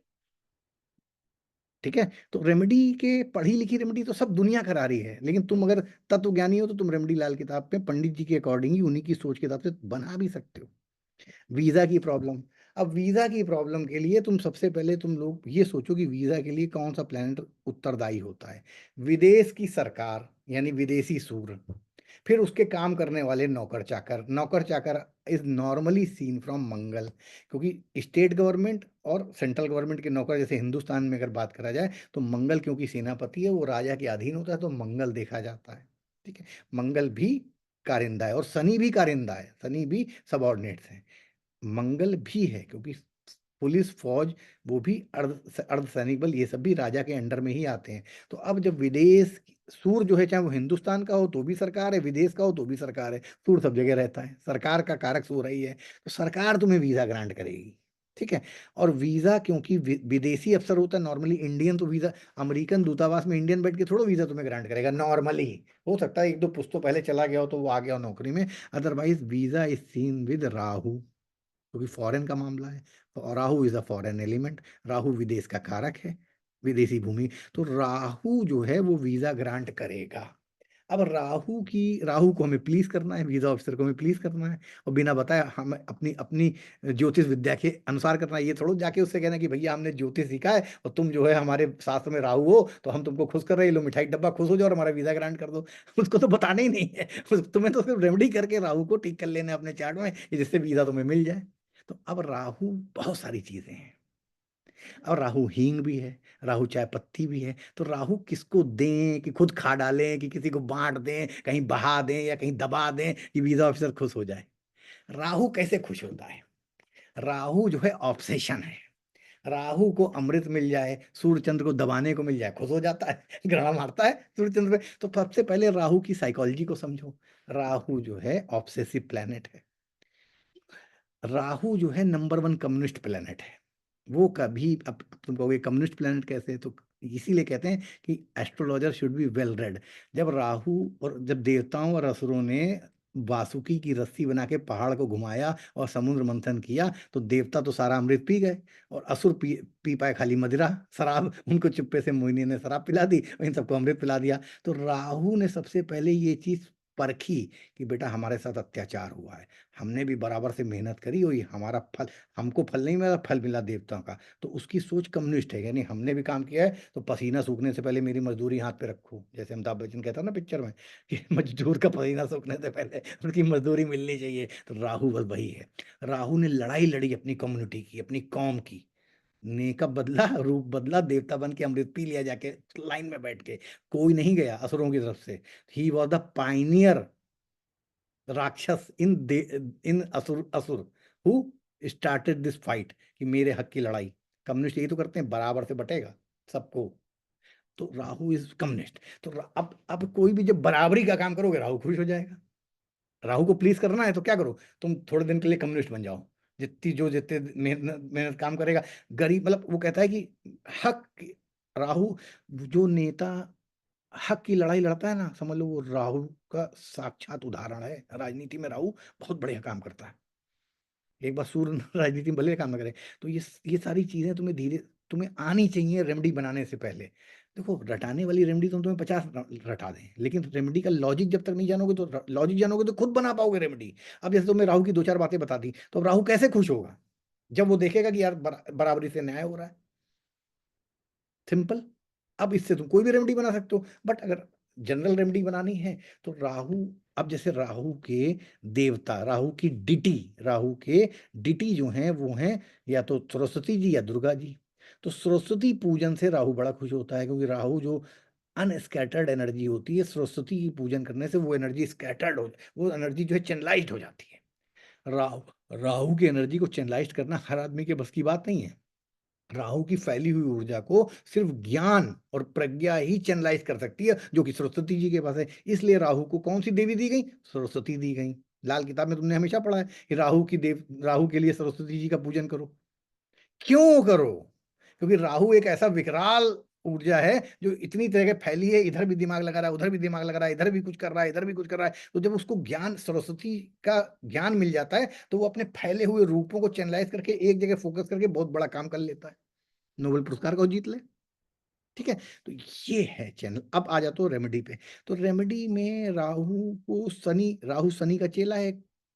शनिवत राहु कहते हैं वैदिक में भी, लाल किताब में भी कहीं ना कहीं शनि का एजेंट माना गया है। राहु राहु शनि का एजेंट है। तो राहु की चीज को शनि को दे के जो है इसकी रेमेडी हो सकती है। तो चाय पत्ती का पैकेट लेबरों को दे सकते हो। वैसे तो बीड़ी वीड़ी और ये हाथ वाली खैनी देने से बड़ा फायदा होता है, लेकिन चलो उसमें कुछ लोग बुरा मानते हैं कि हम नशे की चीज दे रहे हैं। तो इससे क्या होता है, जैसे सिगरेट पी सनी ने, लेबर ने धुआं फेंका, राहु धुआं निकल गया, राहु आजाद हो गया, काम हो जाएगा तुम्हारा। खैर, तो एसोफिटीडा हींग से भी रेमेडी कर सकते हो लेबरों को देके। ये राहु, जैसे राहु जो है, मान लो अगर राहु कब खुश होता है, जैसे मान लो ये जो तुम्हारे कुष्ठ रोगी होते हैं, इनकी किसी भी दिल से सेवा करोगे, तुम्हारा रास्ता चैनल खुल जाएगा। और अगर देवी और पूजा पाठ से राहु की पूजा करनी है, तो सबसे अच्छा भैरव जी के मंदिर में गुलाब जल से उनको स्नान कराओ, लाल चंदन उन पे चढ़ाओ, काम तुम्हारा हो जाएगा। भैरव अष्टकम, भैरव के जो 108 नाम या 100 नाम है भैरव, वो यूट्यूब पे मिल जाएंगे, वो बैठ के वहां पे पढ़ो या सुनो। वीजा की प्रॉब्लम कई हद तक, अगर, अच्छा, अब वीजा की प्रॉब्लम में कई बार कागज की प्रॉब्लम आती है, पेपर्स नहीं होते, हम लोग कुछ लगा देते हैं, उसके बाद प्रॉब्लम आती है। तो paper work is always seen from mercury. अब वीजा में भी कई तरह की प्रॉब्लम हो सकती है, कभी हैसियत नहीं हो पा रही है, कभी कोई कागज कम है। तो अगर उस तरह की कागज में कोई इशू आ रहा है, तो हमेशा मरकरी को जोड़ो, क्योंकि पेपर वर्क जो है, documentation is under the domain of mercury. तो मरकरी के लिए भी बहुत सारी रेमेडी हैं। छोटी बच्चियों को क्लोरोमिन टॉफी दो, बच्चों को गुब्बारे बांटो। क्लोरोमिन टॉफी हरी होती है, ध्यान रखना, खट्टी मीठी गोली, ठीक है, क्लोरोमिन टॉफी, ठीक है। उससे मरकरी बढ़िया हो जाता है। किन्नरों की सेवा से मरकरी बढ़िया हो जाता है। नहीं कुछ हो तो फुलवाड़ी, पेड़ पौधे खरीद लाओ, कहीं पे लगवाओ। अगर अगर डॉक्यूमेंटेशन की कोई प्रॉब्लम आ रही है, और वो डॉक्यूमेंटेशन चल सकता है वीजा में, और अभी मान लो वीजा अफसर कह रहा है ले भी सकता हूँ नहीं भी ले सकता हूँ, तो वो जो अनिश्चय है ना, 50-50 वाला, वो दूर हो जाएगा। अब एकदम ही कागज नहीं तैयार है तो ना हो, तो तब तो कोई कुछ नहीं कर पाएगा, ठीक है। लेकिन अगर बेनिफिट ऑफ डाउट मिल सकता है, कि हाँ ठीक है, इतने से काम चल भी सकता है, तो तुम्हारी तरफ पल्ला पल्ला झुक जाएगा वीजा ऑफिसर का। ठीक है, तो ये सबसे पहले प्रॉब्लम को स्पॉट आउट करो, कौन से प्लेनेट के कारण रुक रहा है मामला ये जानो, फिर उस प्लेनेट की रेमेडी करोगे। भूल जाओ लाल किताब की कुंडली, हम कहते हैं प्रॉब्लम से ही तुम रेमेडी कर दो, लाल किताब की रेमेडी कर दो, तुम्हें चार्ट की भी जरूरत नहीं है। भाई कोई कह रहा है कि यार मेरा वीजा नहीं लग रहा है, तो वीजा तो विदेशी अफसर लगाएगा, विदेशी आदमी लगाएगा, फॉरेन का आदमी लगाएगा, फॉरेन कंट्री की एम्बेसी लगाएगी। तो फॉरेन कंट्री की एम्बेसी मतलब कहीं ना कहीं राहु के डोमेन में वो आ गई, सिंपल। ठीक है, तो और इसका अब क्यों, यही एक सिंपल सा, अब उसमें उसमें फिर कैटेगराइज कर लो कि पेपर की प्रॉब्लम आ रही है, हैसियत हैसियत जो है वो सेकंड हाउस से देखी जाती है। भाई तुम्हारी खानदानी हैसियत, तुम्हारे घर नाम प्रॉपर्टी क्या है, वो सेकंड हाउस का डोमेन है। अगर फॉरेन जाने में मान लो तुम्हारा जो है हैसियत प्रमाण पत्र या तुम्हारी उतनी वो वेल्थ नहीं बन पा रही है, तो वेल्थ बनाने के लिए तो सेकंड हाउस को एक्टिवेट कर लो। सेकंड हाउस में क्या है, सेकंड हाउस गुरु वहां पे एग्जॉल्टेड होता है, चंद्रमा वहां पे, सॉरी गुरु वहां पे कारक है, चंद्रमा वहां पे एग्जॉल्टेड होता है। तो नॉर्थ ईस्ट डायरेक्शन में चांदी का बर्तन में गंगा जल रखो, तुम्हारी हैसियत ऑटोमेटिकली बन जाएगी। कोई ना कोई कागज मिल जाएगा, या घर में ही कोई कह देगा यार चलो चाहिए अपने नाम दिखा दो, ये तुम्हारे नाम ट्रांसफर किए दे रहे हैं, तुम जाना चाहते हो चले जाओ फॉरेन। ठीक है, तो चीजों को सिंपल लेवल पे अगर आप थोड़ा सा ठहर के प्रॉब्लम को एक बार माइन्यूटली स्टडी करके काम करते हैं, तो बिल्कुल भी डिफिकल्टी आपको नहीं होगी, ये मेरा आपसे वादा है। जब चाहे तब इसको आप आजमा सकते हो, मुझे कोई टेंशन नहीं। तो वीजा हो गया। अब जैसे क्या होता है, एक होता है, एक क्वेश्चन आजकल हम बहुत देखते हैं, चाइल्ड जो है, चाइल्ड में बड़ा डिस्ट्रैक्शन है, हर समय सोशल मीडिया में लगा रहता है, हर समय उसको जो है पढ़ाई में ध्यान नहीं देता है। बहुत सारे लोग ये क्वेश्चन पूछते हैं। तो अब देखो इसकी जड़ में क्या है। अब इसको अगर हम चार्ट से देखा जाए, तो तुम्हारा चाइल्ड है यानी कि तुम्हारा पंचम हाउस। ठीक है, अब जैसे मान लो, देखो यहाँ पे देखो, सिंपल सी बात है, ये तुम हो, लग्न है, तो ये पंचम है। ये तुम हो तो ये तुम्हारी बुद्धि है, ये तुम्हारा बच्चा है, तो ये बच्चा है तो ये बच्चे की बुद्धि नाइन्थ हाउस है। भाई तुम्हारी बुद्धि तो बच्चा, तो बच्चे की बुद्धि पंचम नाइन्थ हाउस, यानी नाइन्थ हाउस में हम बच्चे की बुद्धि देखेंगे। यानी बच्चा कितना बुद्धिमान होगा ये कहाँ से देखा जाएगा, चलो बीवी कितनी बुद्धिमान होगी ये कहाँ से देखोगे, इलेवेंथ हाउस से। क्यों, क्योंकि इलेवेंथ हाउस जो है वो सेवेंथ हाउस से फिफ्थ हाउस है। देखो हमारी बीवी कितनी बुद्धिमान है ये कैसे देखेंगे, बीवी ये हो गई सेवेंथ हाउस। ठीक, बीवी ये हो गई तो बीवी की ये लग्न हो गई, तो एक दो तीन चार पांच, तो बीवी से पंचम हाउस इलेवेंथ हाउस है तुम्हारी कुंडली में। तुम्हारी कुंडली से अगर हम ये देखना चाहेंगे तुम्हारी बीवी कितनी बुद्धिमान है, तो ये इलेवेंथ, तुम्हारा इलेवेंथ हाउस बताएगा। बीवी का पंचम है ये, सेवेंथ का पंचम। तुम्हारा बिजनेस पार्टनर कितना होशियार है, कितना बुद्धिमान है, ये भी कैसे जानोगे, तुम्हारे चार्ट में, जो तुम्हारा चार्ट है उससे इलेवेंथ हाउस। क्यों, क्योंकि seventh house is all about business partner also, it is all about spouse also, तो उसका इलेवेंथ हाउस। तो अब जब तुमने पहले प्रॉब्लम स्पॉट आउट कर ली कि बच्चे की बुद्धि हो सकती है लेकिन बच्चा डिस्ट्रैक्टेड है, बुद्धि का इस्तेमाल नहीं कर रहा है बड़ा बुद्धिमान, लेकिन हर समय सोशल मीडिया में लगा रहता है, तो 100% अगर माँ का चार्ट है तो माँ के 11वें हाउस में राहु या डिस्ट्रैक्शन वाला प्लेनेट बैठा हुआ है, वीक चंद्रमा बैठा हुआ। अभी हम बच्चे के चार्ट में जा ही नहीं रहे हैं, बच्चे के चार्ट हम बाद में देखेंगे। हमने माँ के चार्ट से ही रेमेडी बच्चे की बता देनी है। क्यों, क्योंकि जब हमने देख लिया कि माँ के चार्ट में 11वां हाउस में वीक चंद्रमा है, राहु है, तो राहु भी डिस्ट्रैक्ट करेगा, वीक चंद्रमा भी बच्चे को डिस्ट्रैक्ट करेगा। और क्यों, 11th में बैठा है तो बच्चे का, सॉरी हम यहाँ थोड़ा गलती कर गए क्योंकि हमारा माइंड कहीं और चला गया था। माँ के चार्ट में 9वें हाउस में या तो राहु होगा या वीक चंद्रमा होगा। क्यों, बच्चे की बुद्धि का हाउस तो ये है ना, ये माँ का चार्ट है, माँ का ये बच्चा है, बच्चे का ये बुद्धि स्थान है। तो अगर नाइन्थ हाउस में डैमेज है, नाइन्थ हाउस में प्रॉब्लम है, नाइन्थ हाउस में डिस्ट्रैक्टेड प्लैनेट है, और उसी की 35 साला चक्र में या 36 साला चक्र में दशा चल रही है, और उसका जो है तो बच्चा जो है फिर मान लो हाथ से निकल गया। और आजकल फिर ज्योतिष देश काल परिस्थिति के अकॉर्डिंग भी चलती है। आजकल मोबाइल सभी के हाथ में दे दिया गया, जब से लॉकडाउन लगा, सब बच्चे पहले पढ़ते रहे ऑनलाइन मोबाइल में, अब सबके हाथ में आ गया है। ठीक है, तो अल्टीमेटली आप एक चीज क्लियरली ये समझिए कि आपके चार्ट में से भी हम बच्चे को देख सकते हैं, और उसकी बुद्धि को अब वहां पे अगर कोई डिस्ट्रैक्टेड प्लैनेट बैठा है, भले हमने बच्चे का चार्ट नहीं देखा। अब डिस्ट्रैक्टेड प्लैनेट क्या है, जैसे वीक चंद्रमा, वीक चंद्रमा क्या है, मन में जो है, मन हमारा एक जगह कहीं टिक नहीं पा रहा है, वेवरिंग माइंड है, राइट। राहु है तो वो कंफ्यूजन दे रहा है, वो कहीं ना कहीं ऑब्सेशन दे रहा है, राहु जो है बहुत टेम्पटेशन देता है, टेम्पटेशन। भाई पढ़ाई लिखाई में तो मेहनत लगती है, रील देखने में कौन सी मेहनत है, मजा आ रहा है, टेम्पटेड। तो यानी कि टेम्पटेशन का प्लेनेट जो है वहां पे, या अब बच्चे का चार्ट जब देखोगे तो पंचम में तुम्हें ये सारी चीजें मिलेंगी, माँ का चार्ट देख रहे हो तो पंचम से पंचम नवम से हम ये सारी चीजें देख रहे हैं, ठीक है। अब टेम्पटेशन को तुम्हें कंट्रोल में करना है, तो तुमको सबको लाल किताब में पंडित जी दसियों बार बता गए कि राहु के बल को मरकरी भी हरण करता है, चंद्रमा भी हरण करता है, मंगल भी कंट्रोल करता है। तो चाहे मरकरी से कंट्रोल कर लो, चाहे चंद्रमा से कंट्रोल कर लो, चाहे जो है मंगल से कंट्रोल कर लो। मंगल से कंट्रोल करना है तो बच्चे की स्टडी टेबल पे हाथी के ऊपर महावत बैठा हो, हाँ, वो वाली पिक्चर लगाओ। तो हाथी, क्योंकि लाल किताब में राहु कहा गया है, महावत मंगल कहा गया, तो मंगल से कंट्रोल हो जाएगा। चंद्रमा से कंट्रोल कर रहा हो तो हाथी अपनी सूंड से पानी खींच के अपने ऊपर शावर कर रहा हो, डाल रहा हो, चंद्रमा से कंट्रोल हो जाएगा। बुद्ध से कंट्रोल करना तो भी आराम से कर सकते हो। कैसे कर सकते हो? बुद्ध बुद्धि है, बुद्ध जो है गौतम बुद्धा है, गौतम बुद्धा की पिक्चर लगा दो वहां पे, डिस्ट्रैक्शन खत्म। बुद्ध बुद्ध की कोई भी चीज वहां पे लगा दो, गौतम बुद्ध लगा दो, विष्णु लगा दो, बुद्ध बुद्ध का एसोसिएशन जिन जिन चीजों से उनको इस्तेमाल करो खुल के। अब बताओ कि रेमेडी जो है बनाने में, अगर तुम्हें एक बार तरीका पता है कि प्रॉब्लम कहाँ से शुरू हो रही है। भाई बच्चा डिस्ट्रैक्ट हो रहा है तो टेम्पटेशन के कारण डिस्ट्रैक्ट हो रहा है ना, कि पढ़ाई ज्यादा टेम्पटेशन उसको उसमें है, तो टेम्पटेशन को तुम्हें खत्म करना है, पढ़ाई की तरफ टेम्पटेशन लानी है। तो पढ़ाई की देवी कौन है? सरस्वती है। राहु को खत्म करना है, राहु की देवी को वहां पे स्टेब्लिश करना है। तो कितनी आसान इसमें, कोई दिक्कत तुम्हें हो सकती है? राइट, सिंपल आसान तरीका से रेमेडी। ये तो अपने आप से बना रहे हो, बाकी आगे तुम लाल किताब में तो बहुत सारी दी हुई हैं। हम कहने का मेरा मतलब जो लाल किताब में दी है उनको भी, उनका भी लॉजिक ढूंढने का प्रयास करो कि अगर पंडित जी ने ये लिखा है तो क्यों लिखा है, इससे वो क्या ठीक कर रहे हैं, क्या हटा रहे हैं, क्या दबा रहे हैं, क्या हिला रहे हैं, क्या जोड़ रहे हैं। जब तक ये नहीं जानोगे काम नहीं बनेगा। राइट। उसी प्रकार तो वीजा के लिए समझ गए, राहु को खुश करना है, जो भी तरीका तुम अपना सकते हो। तुमने बहुतेरे पढ़ रखे हैं, दो चार हमने भी तुम्हें बता दिए।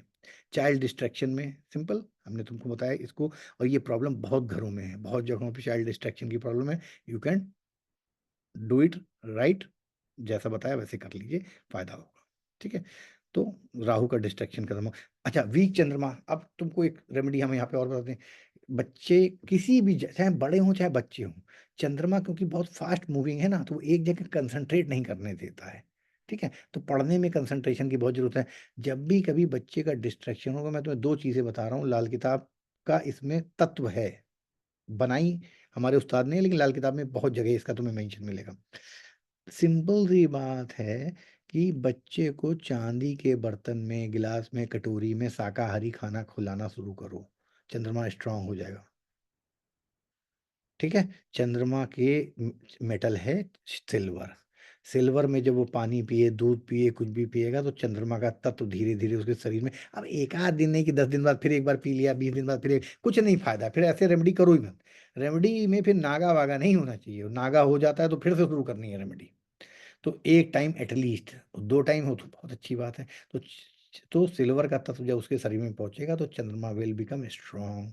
और चंद्रमा स्ट्रांग करने के 25 तरीके तुम्हें आते हैं, मोती धारण कर लो, ठीक है, सोने में मोती धारण कर लो, गजकेसरी योग बन जाएगा सोने में अगर मोती, तो वो सारी चीजें तुम लोग जोड़ना आता है, मैं जहां तक समझ रहा हूँ। तो चांदी के बर्तन में, अब जैसे बुद्धि बढ़ानी है तुमको, एक रेमेडी लाल किताब की बहुत बढ़िया बताते हैं। अगर तुम्हें अपने बच्चे की बुद्धि का विकास करना है, हरी पत्तल पे उसको जो है 43 डेज खाना खिलाओ। हरी पत्तल जो होती है, हरा पत्ते की ताजी पत्तल जो होती है, दैट इज इक्विवेलेंट टू बुध। बुध पे जब खाना रख के तुम खाओगे तो कहीं ना कहीं बुध का तत्व तुम्हारे शरीर में जाएगा, बुद्धि बढ़ेगी। 43 डेज तक तुम हरे पत्तल पे खाना खा लो। तुम्हें ध्यान करो, आज भी साउथ इंडिया में केले के पत्तल पे खाना खिलाया जाता है। आज भी पुराने लोग केले के पत्तल में खाना खाना पसंद करते हैं। तो हमारे वहाँ तो ज्योतिष जो है जीवन जीने की कला थी। हमारे सुबह से शाम तक के रूटीन में ज्योतिष इनडायरेक्टली शामिल था, ये हम लोग कभी ध्यान नहीं देते थे।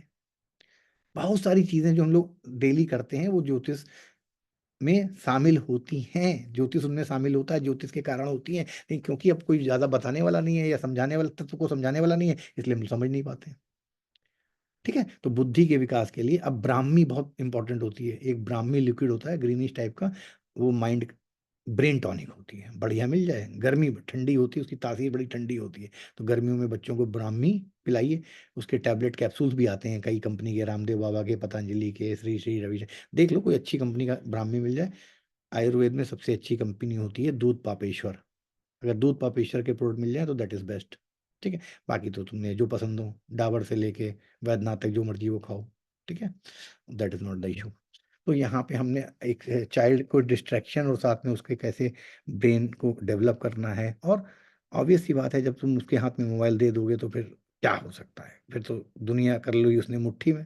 अब वो कुछ भी सीख भी सकता है और कुछ भी अपने टाइम पास कर रहा है। तो इसीलिए आजकल आने वाले समय में देखना इसका बहुत एडवर्स इफेक्ट समाज को देखने को मिलेगा। ठीक है, उसी प्रकार एक आता है एडिक्शन हो जाता है लोगों को। तो अब एडिक्शन जब हो जाता है तो सबसे पहले तो ये समझो कि एडिक्शन होता कौन सा प्लेनेट एडिक्शन देता है।